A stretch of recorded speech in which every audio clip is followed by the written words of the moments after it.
All right. Thanks, everybody. Today, I have another episode of Conversations with Dr. Cowan and Friends. And today's friend is, I think it's Pat Daly. Is that right? That is right. That is right. I knew it was Pat. I wasn't sure. Usually these days we call each other by first names and hardly even know people's last name. Yep. I was introduced to Pat by my son, Asher, who a lot of people know. And there's a number of people in my life who say to me things like, you need to exercise more, dad or husband or friend or or podcaster or whatever. And I always say, well, yes. I mean, I don't disagree, but that doesn't mean I do it. Just one of those things. Anyways, Asher kept talking to me about what he was doing and how much it's helped him. And eventually I got interested enough to check it out a little bit, talk to Pat. And then this is, so people, I think, now know that we're doing this initiative to start a kind of online clinic. And the doctor that we've hired had a conversation, Adam had a conversation with Pat and was very impressed. And so that really was the impetus to having Pat become a valued offering of the clinic.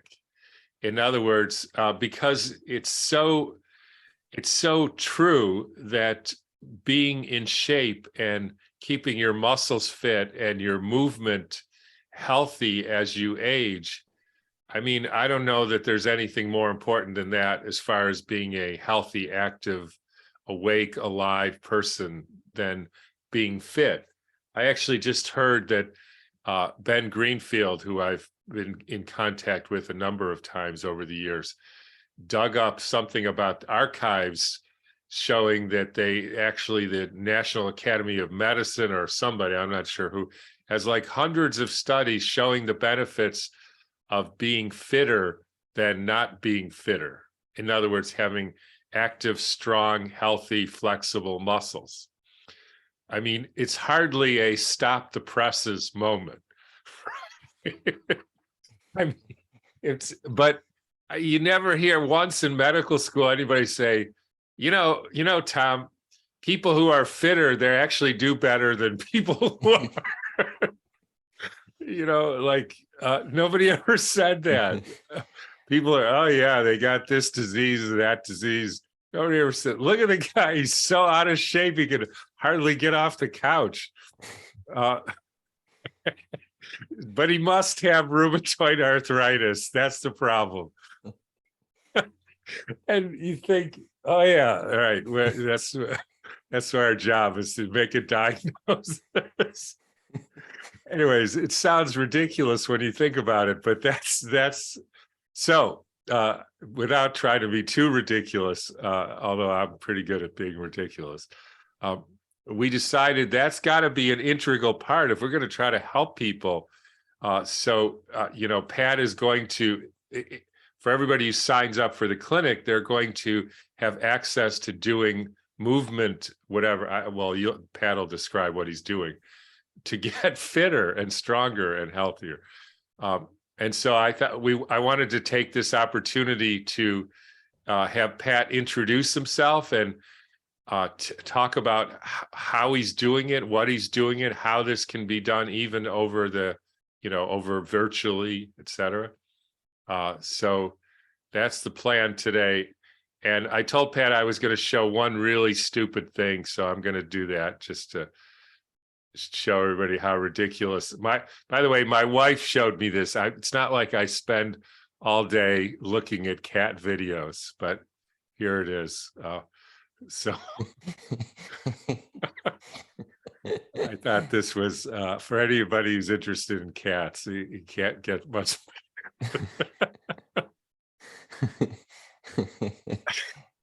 All right. Hilarious. With that bit of ridiculousness, Pat, welcome. Welcome not only to this podcast, but to our New Biology Clinic initiative. And tell us a little bit about what you're doing, how you got into this, and why somebody would want to do this. Well, thank you so much for having me. And thank you for being part of the community and part of this clinic. So just to give a quick background for everybody. So I've been, like many people in this world, in a job where it was personal training, but in a big business, big company that everybody's probably heard of. And when I was there and doing all my training, you're getting all the knowledge that they're giving you, but there was still a lot of unanswered questions. And I feel like a lot of us who are here are in that position. Hey, something's Yeah. not making sense. I Right. don't. Something doesn't add up. Yeah, something's not adding up. It just must be the rheumatoid arthritis. So, but all that to be said, I, just started doing my own research, and it wasn't anything like in a conspiratorial way. It was just, hey, I got questions. No one really seems to know the answers. And so, you'd go to podcasts, I'd start reading more books. And the big thing that wasn't making sense to me was, and this was before any, take out the religious aspect, but when you do talk about this mind, body, spirit component to all of us, I realized we were talking a lot about the mind in regards to, having a good mindset and, trying to get into shape and, be in the right, attitude and all this stuff. But we put all this attention to the body, and I would see time and time again, people coming in, not necessarily with the quite right, like the mindset to match what they said they wanted. But then it was also realizing there was that spirit component that was never addressed. And then I'm not saying, like I said, it doesn't matter what people's beliefs are or anything like that. I mean, specifically in the spirit of understanding your breath. And this was the biggest thing for me, is understanding, okay, well, it doesn't matter where you're from, but if your breath is what brings you here, it gives you life, it gives you this animation in this place, why don't we really dive into understanding this breath and understanding the components of the breath and everything else? So that led me down a cascade of really trying to understand this importance of breathing. Even though I knew we needed to breathe, I really wanted to understand it. And so Pat, just let me stop you. So you're equating essentially spirit with breath, right? At least in the beginning. Yeah. Okay. Yes. In the beginning. Yes. Correct. And to put it into quick perspective for people, we always talk about, we're here and then we leave, our gravestone, it's the year we were born, the year we died, that dash. I always tell people, I go, that year you were born, what are they basing it off of? Your first what? Breath. And then that dash is all of those breaths that you've taken your entire life to the last year of what? Your last what? Breath. Yeah. Your entire existence in a tombstone, if you choose that, is literally saying, I took my first breath here. I breathed through this entirety. And this was the last time I took my breath. And I say that, and I bring this to people all the time, and really letting them understand that what you do with your breath is your decision. You can control that. You have complete control over that, especially, and this goes to the training, under stresses. So as we're going, which is also different than the heartbeat. Although I know there's some people who purportedly, I've never actually seen it, but can control their heartbeat, but that's rare. So this is the thing is I'm not saying we have guru statuses or anything like that, but when you are training and when we do train, what we will be able to do is not necessarily change it on a dime, but what a lot of people experience, in my own experiences when they work with me, is going, I felt the stress, I feel my heart beating, my breath is slowing down, and with time, I feel their words, not mine, I can feel my heartbeat getting to where I want it. And it's not, and obviously time of resting helps too, but the turnover, meaning it's not taking 4 minutes. They can do that. And, hey, in like 2 minutes, I feel like I'm back to where I want to be, or 1 minute. And that's what we're aiming for, is because what you'll experience a lot of times is under physical stress, this like, oh my gosh, I need to tense up, instead of allowing ourselves to be in that stress, be breathing into that exhaustion and everything else that we're trying to, for most people, get away from. Because you'll see, like, I don't want to be here. I don't want to be here.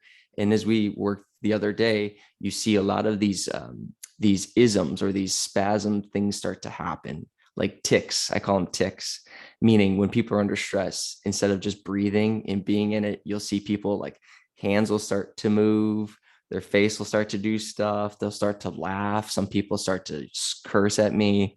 And, I never take it personal or anything, but it's realizing this is each individual's way of trying to get away from a stress that we're creating. And this is all important because when you understand that when you're breathing, that's allowing you to come back to this present moment. Even though we're like, oh, this is uncomfortable, people are trying to do escapism. And we always want to, talking about health and wellness, we want to see change. But part of change, you need to know how to be in the stresses of life. You need to know how to be in the stresses of training. If we can't be in that and knowing how to deal with those stresses, now all of a sudden, we never really get to the bottom of things. We never allow ourselves to be uncomfortable to the place where we can see change. So that spirit is everything. That breath is everything. And that was something we really weren't talking about. So I was doing like my own experiments. This was now 6 years ago, where I'd be in the gym, and my bosses at the time were like, they got me. They knew that I was good at what I did, meaning I was always getting, clients and everything else, but they're like, just let Pat do Pat. they were I was very appreciative for them. But I would be having like my notes, like I was like doing an experiment, like, can you do this now? What do you feel? It was very cool to be able to pursue that. But on that journey, I came across you along the way, and the work that you've been putting out, and some other big components. And that's when all of these things, like the floodgates, opened up to understanding the body in a whole different way. And we can dive in that today. So let's just recap for a minute, because I think so far there's a really simple message, which it's even when it's stated, it sounds so obvious that it's ridiculous, like a lot of things. Yep.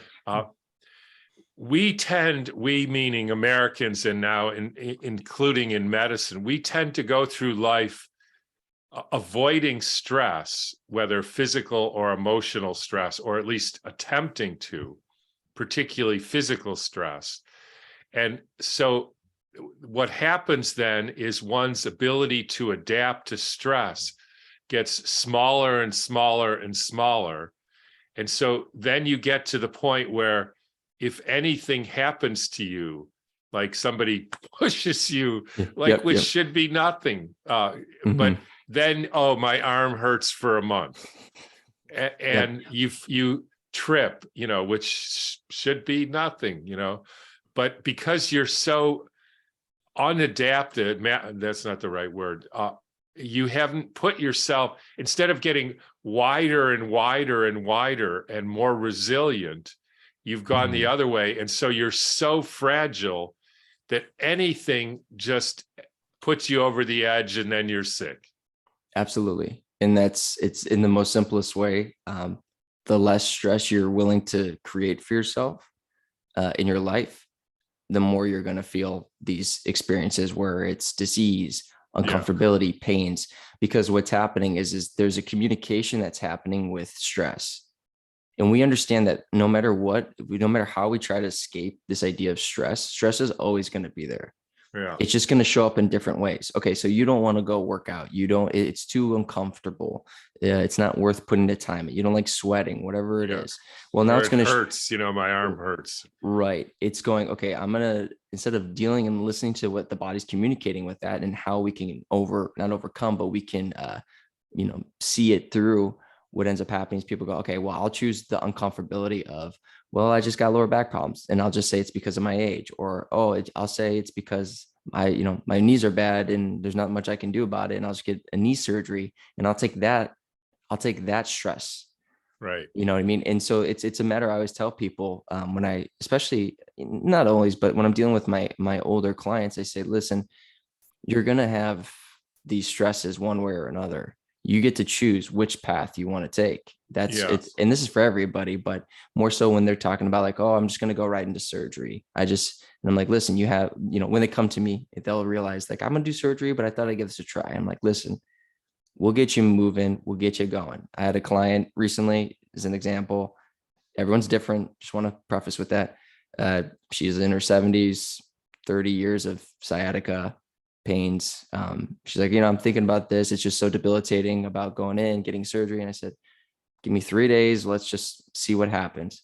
And since I've heard, she hasn't had any more sciatica, and that was months ago.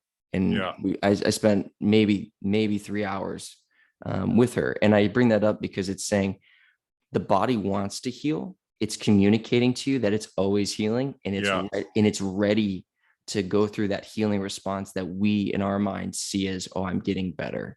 Yeah. And we know that when we feel those endorphins rushing, when we feel the body going, wow, like in a way, it's like, yes, keep doing this, do more of this. It's just, we have to listen to what it's communicating and how it's trying to get us to do that. So, yeah. Yeah.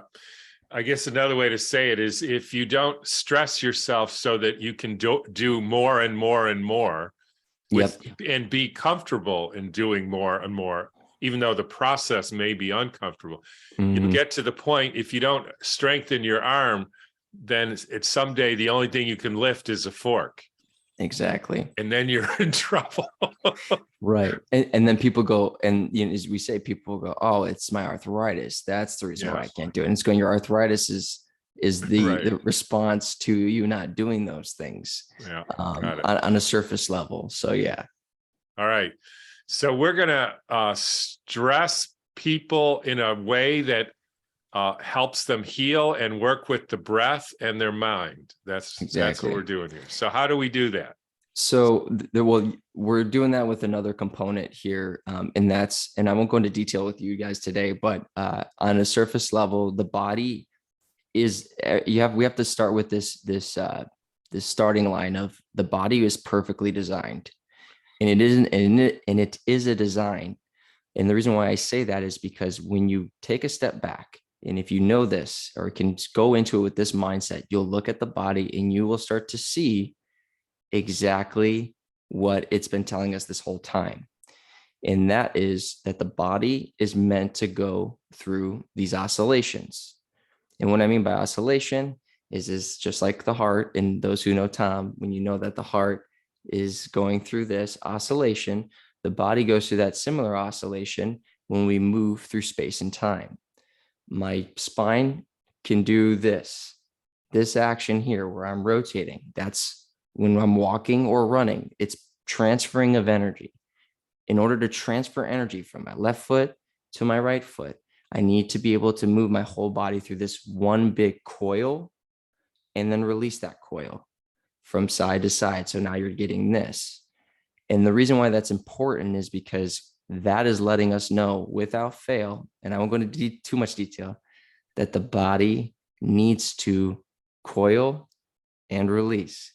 If it is not coiling and releasing or transferring energy with this efficiency, then the body is going to start to give you those signals. Something is up that needs to be addressed. Yeah. So when we train, when I work with people, without fail, a lot of pains that people tell me are because we are not transferring energy. There is not this coiling that the body is designed to do and needs for many reasons. And then for us, then ultimately it's going, okay, well, if it's not doing that, we need to get it to do that again. And I'm not saying we have to live our life doing it every second of every day, but what it will start to do is get you connected with how your body's designed. Perfect example, I always talk about it, and I talked about it with you guys, is the feet. So we're going to first off see, what are your feet doing? Now, people can say, oh yeah, it's cool, you can walk your life like this, no big deal. But when people keep coming with pains and they say, hey, I don't know what's going on, well, we need to address what's going on at your feet. And the reason why is because you have these arches for a reason. Everyone says, oh, I'm just flat-footed. No, you're not. We can build your arches back, but that design is there for a reason, because that is the foundation that the rest of that coiling mechanism is built off of. Your Achilles and your calf, the way the muscles are literally implanted in every single body, come across like this. They have this motion, which is to create that coil. It needs that coiling. That's why so many Achilles ruptures happen. That's why we're seeing so many, plantar fasciitis. That's why we're seeing, just name it, anything you have going on, bunions, arthritises. Again, it all connects to that. And it's the same thing in the hands too. So we're going to get you back into the coils of the body and the release of that coil. And then, as you were saying, that mindset with that. Okay, so step one is we take a look at, or you take a look at how their feet are, and try to position them, work with them so that they're working with the natural oscillations and coiling of the muscles of the feet. Yes, yes, and through the body. Got it. Okay. And how do you do that? So the first thing I have people do is just Stand there. Yeah, stand there.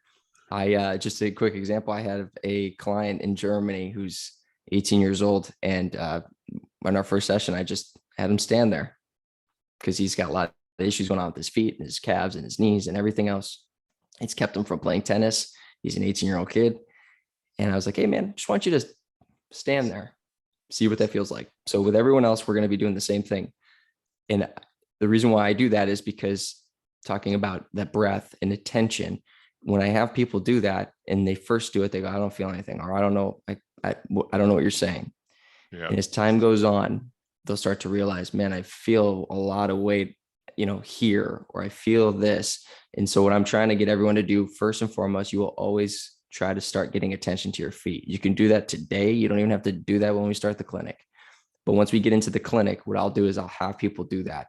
And then we'll start to get into the nitpicks of saying, all right, can you feel if I shift my weight over to this side? Can you feel those? Because every movement we do moving forward needs to be coming from that foundation. Where are my feet? Where's that tension in my feet? Do I feel the transferring of my weight? And then ultimately, am I breathing during all this? Because I call it's like building blocks. If we add another building block, say I have you step one leg back.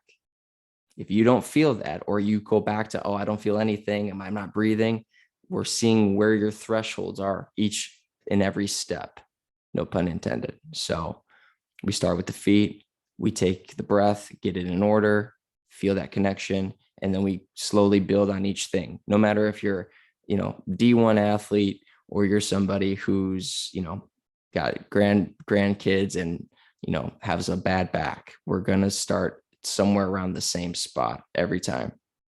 So the process is essentially sort of like position a notice what that feels like in this position or that position, Mm-hmm. and then continue to breathe and be aware of what happens when you breathe and keep your focus attention on that area of your body. Correct. Yes. Got it. Yeah. And that's, yes, in a nutshell, that's what we will do. And we always are doing. And as you said earlier, this sounds a lot simpler than it needs to be. It becomes this simple. Yeah. Because when we go to the gym and, people try to work out and go hard, they'll literally be doing a chest press. And I'll say, hey, did you feel it in your chest? They go, no. So they're moving through a range that they're told is something or where it should be. And they never feel it there, or they don't know where they feel it. So we need to get you, as you said, we want to create an awareness of exactly not only where do I feel it, but where do I want to feel it? Got it. So, yeah. So, and I said this to you the other day, but what I tell everybody is we start working. I'm going to get into everybody's mind, these things I call the three tensions. We need to know what our intention is when we're moving, where our attention is, and then ultimately how much tension we put into that. If we can explore those three things, that's going to put us in that awareness that we just talked about. It's going to put us in the right now, right here. So that's our goal every time. So when when those who become part of the new biology clinic and want to do more of this, just understand that we need you in however long, half hour, 45 minutes, hour, if we're doing group sessions, if we're doing exercises you can watch, however long you're there, we want that type of present awareness, because that's going to say, hey, I only have 10 minutes to do this stuff, because we know people have busy lives, but those 10 minutes could be very efficient to get you in that state of I'm breathing, I'm creating a stress that I'm in control of. And then ultimately, again, I'm breathing as I come out to bring my body back down, bring my body back into a state of we're good. You got this stress you were able to overcome. And then that's how it catapults into not just doing longer workouts, not necessarily that you need to go crazy, crazy long, but it creates a life of where you go, I can handle the stresses that are not mine, that are coming into my field, that I will be able to handle. And now all of a sudden, one day after another, you're going to start to be in control over everything that starts to happen in your life. Got it. Okay, so maybe can you describe, so first there's the positioning and awareness and tension and breathing into the feet, and what happens then? So from there, depending on how many people are there, what we're doing, one of the other things that we will focus on is starting to engage what we call a back chain dominant position. Now, there's a lot of other pieces, but for today, this one's critical because of, you know, the amount of pains that people come in with that are so common, sciatica, what I'm trying to think of some specific ones, Back pains. Yeah, back pains, people getting knee pains, yeah, hip pains, neck all pains. of them. Yeah, compression in the spine, getting a lot of people get into those T1, T3 area. They get, those lumps. They got, all different names. What we start to do is we start to work on what's called the back chain dominant position to help that. And what that means ultimately is everyone if you're listening or you're standing and sitting, whatever it may be, I want you to see, am I slouching? Am I sitting like this? Am I sitting like this? Am I standing where my hips are driving underneath me and I'm like this? And that's important because all of those positions are considered front chain positions, meaning my lower back, if this is my lumbar and this is my tailbone, that's that natural curvature we're looking for. Most people, because we're in a front chain position, that tailbone tucks underneath like a dog that gets scared. We have this tucking motion. Now, we're not designed to live our entire lives that way. Right. It's not that we can't do it. It's not that it's not important. We need both ranges of motion. However, we're basically sitting like a dog tucked with our tail tucked between our legs and asking it to do sprints or do explosive movements or to be in this forward locomotive pattern. This is not our forward locomotive pattern. And that all does come back to the feet. But we're going to start learning how to engage a back chain position and just create awareness there. And we'll say, well, what do you mean? What is that? I say, if you have a child, a baby, toddler, animals, watch how they walk. Watch how they, like a baby goes into a squat. Everything is in this back chain. We are designed in a back chain dominant position. That's why a baby can just drop right into a deep squat and then go into all these different movement patterns without fail. Their knees can turn in, they can do this, they can do that. And it's because it's that back chain. And I'll keep it at that for now, but we want to get that back. It not only, Yeah. And so the idea, it sounds like, is if you live your life in essentially it's anatomically incorrect or anatomically limited. It's not incorrect in the sense of it's not something we shouldn't ever do. right. But it's not appropriate to live your life. Eventually that creates tensions and stagnations in tissues, in joints, in even distant areas, neck, feet, hips, knees. And so essentially medicine has misinterpreted those consequences of being in a anatomically weakened and incorrect movement position as diseases. Exactly. Then they start seeing the stagnation of the energy. In a sense, I don't know exactly about this, but in a sense, it becomes a loss of the cartilage. Like there's so little nourishment of the blood flow and the nutrient delivery to the cartilage tissue that you get wearing away of the cartilage. And then you're even more convinced by the X-ray that, well, you have genetic arthritis because your distant cousin on your third dog's side, had arthritis. So that explains everything, Yep. It's 100%. it's the medicine of coincidence. Everything is a coincidence. 100%. Rather than you're moving in a way which is not, it's nowhere near optimal. It actually creates stagnation, tension, and you're doing that day after day after day for 50, 60 years. I mean, what do you think is going to happen? 100%. And just to give the perfect analogy, and I should have started with this, I always tell people, back chain, I'm on my car. If I'm in a back chain position, I'm pushing on that gas. I'm utilizing this proper aspect of my foot. This is my toes. Here's the ball of my foot. I'm pushing on that gas. That's giving me forward motion. If I'm hitting the brake, think of your palm or your heel as the brake. I'm hitting that brake. Now I got my brake pads and my brake fluid needing to work to slow me down. Okay, so those two, gas, brake. A lot of people, because our weight is on our heels, which is causing the hips to drive forward into that front chain position. Yeah. This is the perfect example. Most people are on their brake pad or on their brakes, hitting the brakes as hard as they can and expecting to go 65 on the highway. Right. So what's going to go is you're trying to hit the brake and go forward at the same time. So Right. your brake fluid, which is, the water in the body, the blood, the interstitial fluids, all of it, cerebral spinal fluid, they don't get to move with that efficiency because you're putting so much compression. There's this constant compression. And then, as you said, it's going, man, I don't know why my car won't work. Right. And your brake pads wear out. Right. And exactly. Which is your cartilage. Yeah. That's so your brake pads. Right. So for the people who, are locking out their knees or locking out their elbows or locking out that tension in their neck and creating all that compression, and then they don't know why. Well, now you're asking it to go into a locomotive pattern, a forward movement pattern, and it's not ready to absorb, as we said earlier, that energy, that exchange, that transferring of weight.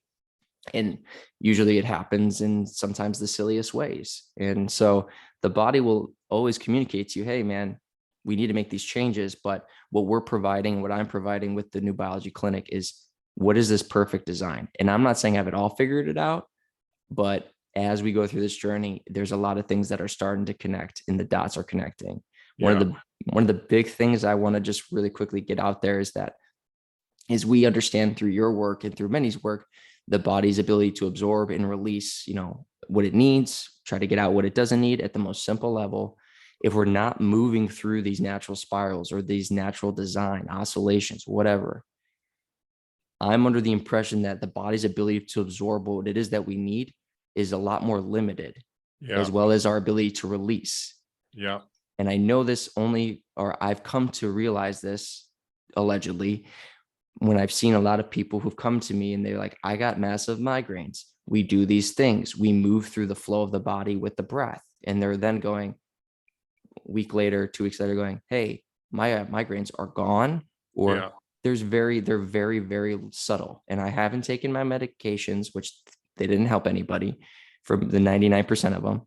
And they're also going, it's crazy, man. I haven't felt lethargic. I haven't felt this. I didn't give them. I just said, hey, we're drinking more water, put a little lemon in it, and we're going to move through these different things. And they're going, how did that just happen? And you realize it needs that flow. It needs to move how it's designed. If it doesn't, it can't absorb, it can't release. Yeah. And this is why with the medications or even the supplements, I always say, like with you guys, the strophanthus, all those things, great. I want people to know the importance of them. But if we can't move a certain way, we want to be able to use them to the point where it's going, I know I'm moving that matches with what I'm about to take in, or these supplements are working in that symbiosis with how my body's moving. Because how people take supplements or they'll do certain things and they go, oh, nothing works. Yeah. It's like, well, it's not necessarily the case. We have to move in the way the body can absorb it. But I think the bigger point too is even whether it's medicines or strophanthus or anything, it's the intention in what you're doing is not to like treat an illness. It's to promote health based on the principles of the body. Yes. And Strophanthus is there to help the metabolism of the tissues. It's not to treat heart disease. Right. Then your heart starts functioning more efficiently. And I have come to realize that the diseases like viruses don't exist.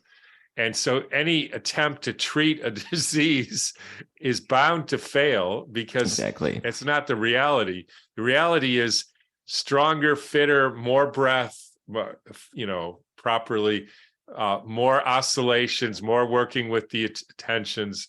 So it's exactly what we're trying to communicate. And then you can essentially be the master of your world because you can choose what you need. You can use your own body as feedback mechanism. And I am very excited personally to do this with you, Pat. Even though as I say, my natural tendency is to avoid it, but I so could see that it's even one session, it helps. Right. So, well, real quick, can I just, for go those, ahead. what you're willing to share, what, from those who know, I recently just worked with Tom and his wife, and what was your experience, if you're willing to share something, for those, since you just had your own experience, working with me, getting this information as you move? The first impression was just this inner knowing of, I know this is quote right. Mm-hmm. That was very clear. Like, this feels right.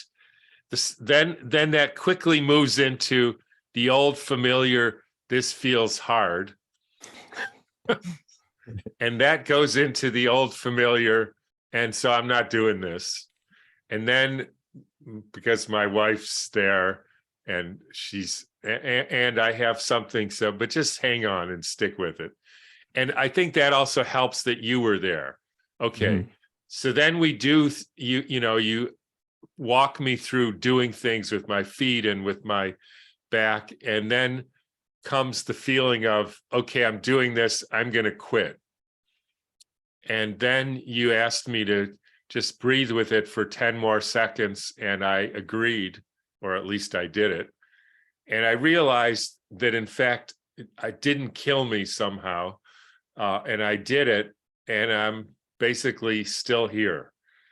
And so that was good. And then I did some other things the same, and I successfully breathed through it with your help, even if maybe in some ways I didn't want to. After that, I felt sore and a little bit stronger and a little bit, yeah, I can do this. And then the next few days, I've done 5 to 10 minutes of the best I can remember of what we did. And then I'm looking forward to doing it again so that I may have missed something, which is fine, like I didn't quite move my foot right or something. But that's the beauty of working with somebody to check you.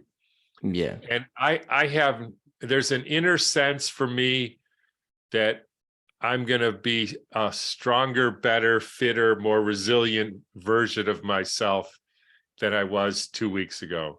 Probably soon, but certainly in a month or 6 months or whatever.